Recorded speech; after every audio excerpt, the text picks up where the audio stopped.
रोशनी, अब तेरी शादी की उम्र हो चुकी है। सब तेरे लिए लड़का देख रहे हैं और तू है कि 8-9 बजे बिस्तर से उठ रही है। मम्मी, क्या आप भी सुबह सुबह ज्ञान दे रही हो? सोने तो दो कम से कम। क्या करें, अब तेरी हरकतें ही ऐसी हैं। चल अब बिस्तर छोड़ और मेरे साथ खाना बनाना सीख। ना, मैं नहीं बना रही खाना वाना। आप प्लीज जाइए ना यहाँ से। रोशनी की बातों से निराश होकर निशा वहाँ से चली जाती है। निशा, तुम रोशनी को घर का कामकाज क्यों नहीं सिखाती? अगर यही हाल रहा फिर तो 2 दिन में उसके ससुराल वाले उसे यहाँ छोड़कर चल देंगे। मैं तो बहुत कोशिश करती हूँ उसे घर की जिम्मेदारियां सिखाने की, लेकिन वो मेरी सुने तब ना। आप तो जानते ही हैं ना कि वो कितनी जिद्दी है। हमें निशा के लिए एक ऐसा लड़का ढूंढना होगा जिसका भरा पूरा परिवार हो। सास ससुर से लेकर जेठ जिठानी देवर ननद सब हो। यहाँ ना सही, लेकिन शादी के बाद उसे वहाँ अपनी जिम्मेदारियों का एहसास जरूर होगा। कुछ दिनों के बाद रोशनी का परिवार उसके लिए लड़का देखना शुरू कर देता है और एक दिन चिराग नाम का लड़का रोशनी को देखने अपने परिवार के साथ उसके घर पहुंच जाता है। देखिए भाई साहब, मैं पहले ही आपको बता देती हूँ, हमारा परिवार बहुत बड़ा है, इसलिए अगर आपकी लड़की हमारे घर की जिम्मेदारियाँ बिना नान नुकुर के उठा सकती है तभी हम ये रिश्ता पक्का करेंगे। अरे ये भी कोई बोलने वाली बात है बहन जी। हमारी रोशनी आपके पूरे परिवार को बैठे बैठे खिला सकती है। इतनी जिम्मेदार है मेरी बेटी। अगर ऐसी बात है फिर तो हमें इस रिश्ते से कोई आपत्ति नहीं है। तो फिर चट मंगनी पट ब्याह के बारे में क्या ख्याल है? हाँ बिल्कुल, शादी में देर किस बात की। 3 हफ्ते बाद ही शादी का शुभ योग है। अगर आपको कोई दिक्कत ना हो तो हम इनकी शादी भी 3 हफ्ते बाद ही करा देते हैं। अरे हमें इसमें कोई परेशानी नहीं है। इस तरह दोनों परिवारों में शादी की तैयारियां शुरू हो जाती है और कुछ ही दिनों बाद रोशनी की शादी चिराग से करा दी जाती है। शादी के बाद इनसे मिलो, ये है तुम्हारी दादी सास, ये बड़ी सास और बड़े ससुर, ये तुम्हारे जेठ, ये जेठानी, ये दोनों तुम्हारे देवर और ये इस परिवार की सबसे छोटी बेटी सिमरन, यानी कि तुम्हारी ननद है। परिवार में इतने सारे लोगों को देखकर रोशनी का सर चकरा जाता है। वो अपना सर पकड़ लेती है और मन ही मन सोचने लगती है, हे भगवान, ये किस जन्म का बदला लिया है आपने मुझसे? मैंने क्या बिगाड़ा था आपका जो आपने मुझे ऐसा परिवार दिया? बेटा, किस सोच में पड़ गई तुम? और कितने लोग हैं आपके परिवार में? बस हम इतने ही लोग हैं बेटा, ज्यादा लंबा परिवार नहीं है। अब इससे लंबा और कितना बड़ा परिवार होगा आपका? ये ससुराल कम चिड़ियाघर ज्यादा लग रहा है। कुछ कहा क्या तुमने बेटा? नहीं मम्मी जी, वो मैं बहुत थक गई हूँ, तो क्या अब मैं सोने जा सकती हूँ? हाँ क्यों नहीं बहू। चिराग, बहू को अंदर कमरे में लेकर जा। चिराग रोशनी को अंदर कमरे में लेकर जाता है। चिराग, मुझे यहाँ नहीं रहना, मुझे अलग रहना है।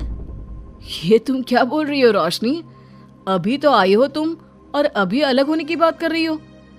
परिवार वालों को पता चलेगा तो कितने दुखी होंगे वो लोग। मुझे नहीं मतलब किसी से, और इसे तुम परिवार कहते हो? ये परिवार कम कोई गली मोहल्ला ज्यादा लग रहा है। रोशनी, अभी तुम नई हो इस परिवार में, इसलिए शायद तुम्हें ऐसा लग रहा है। कुछ दिन में आदत हो जाएगी तुम्हें। चिराग की बात सुनकर रोशनी अपना सर पकड़ लेती है। आपको समझाना तो दीवार में सर पटकना है।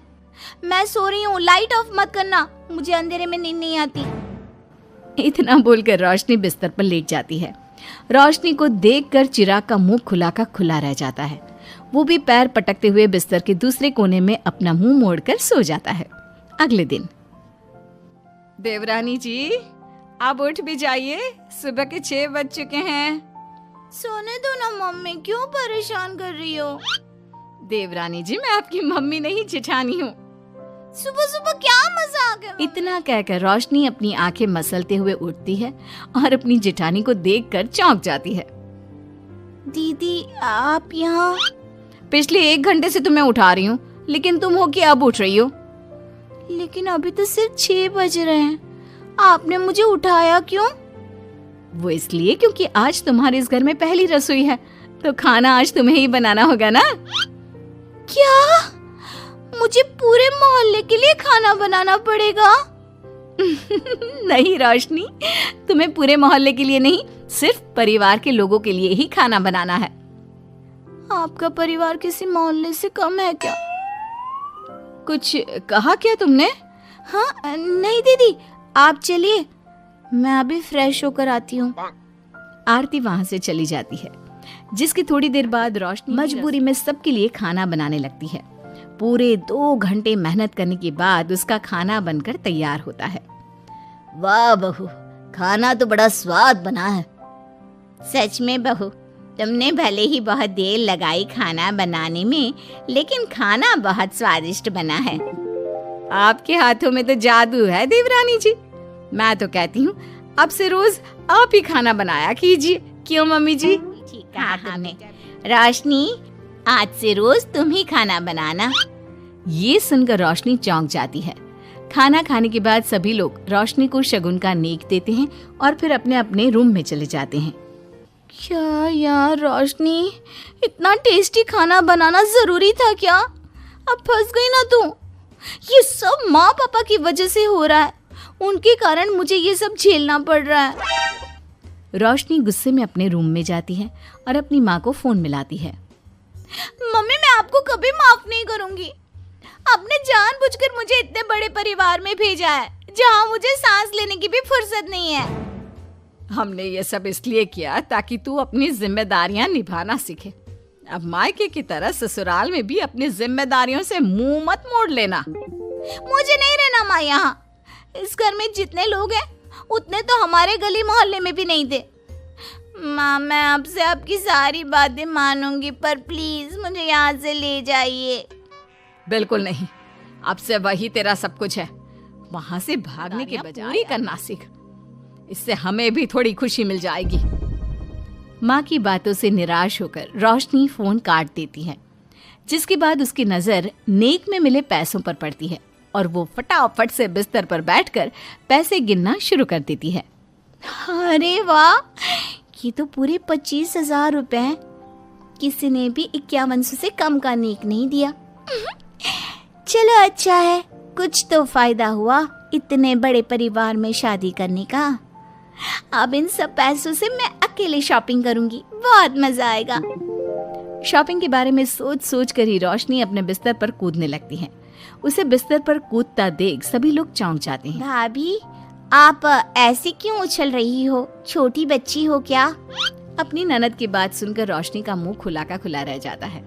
थोड़ी देर बाद रोशनी घर में बिना बताए शॉपिंग के लिए निकल जाती है और शगुन में मिले पूरे पैसों को शॉपिंग में उड़ा देती है।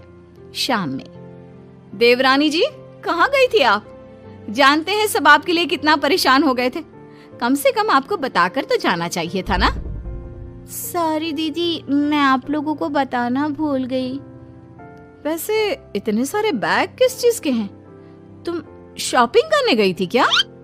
हाँ दीदी, वो आज नेक में इतने सारे पैसे मिले थे ना, तो मैंने सोचा क्यों ना मैं उन पैसों की शॉपिंग ही कर लूं। अरे वाह, ये तो बहुत अच्छा सोचा तुमने। मम्मी, पापा, सिमरन, देवर जी, सब देखिए रोशनी हम सब के लिए क्या लाई है। रोशनी कुछ समझती उससे पहले ही वहाँ सब लोग आ जाते हैं। क्या हुआ आरती बहू, क्यों चिल्ला रही हो? अरे देखिए ना माँ, रोशनी हमारे लिए शॉपिंग करके आई है। वो देखिए, रोशनी हम सब के लिए कितने कपड़े लेकर आई है। आरती की बात सुनकर रोशनी के पैरों तले जमीन खिसक जाती है। एक शब्द तक नहीं निकलता। सच में भाभी, आप कितनी अच्छी हो।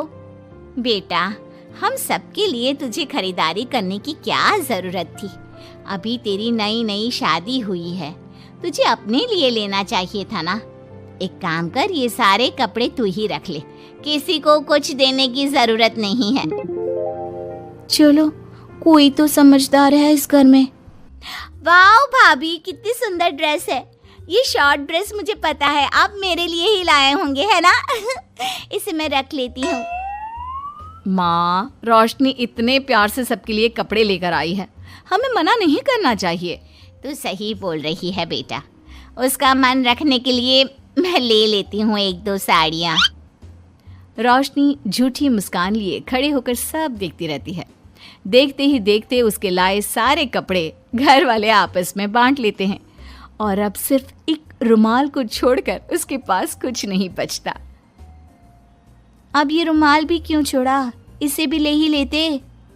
इतने में ही सिमरन रोशनी को आवाज देती है। भाभी, वो गलती से रुमाल रह गया है, क्या वो मुझे मिल सकता है? रोशनी वो रुमाल भी सिमरन को दे देती है। इतनी मेहनत से मैंने ये सब कुछ लिया था, लेकिन इन लोगों से मेरी खुशी बर्दाश्त नहीं हुई, कुछ भी नहीं छोड़ा। थोड़ी देर बाद रोशनी का पति भी वहां आ जाता है। मैंने सुना है आज तुमने सभी के लिए खरीदारी की है। तुम मेरे लिए कुछ लेकर नहीं आई? बस फिर क्या था, इतना सुनते ही रोशनी का पारा हाई हो जाता है और वो चिराग को घूरने लगती है जिससे चिराग डर के मारे वहां से खिसक जाता है। हाय रे, फूटी किस्मत मेरी, जो ये जॉइंट फैमिली मेरे मत्थे चढ़ी।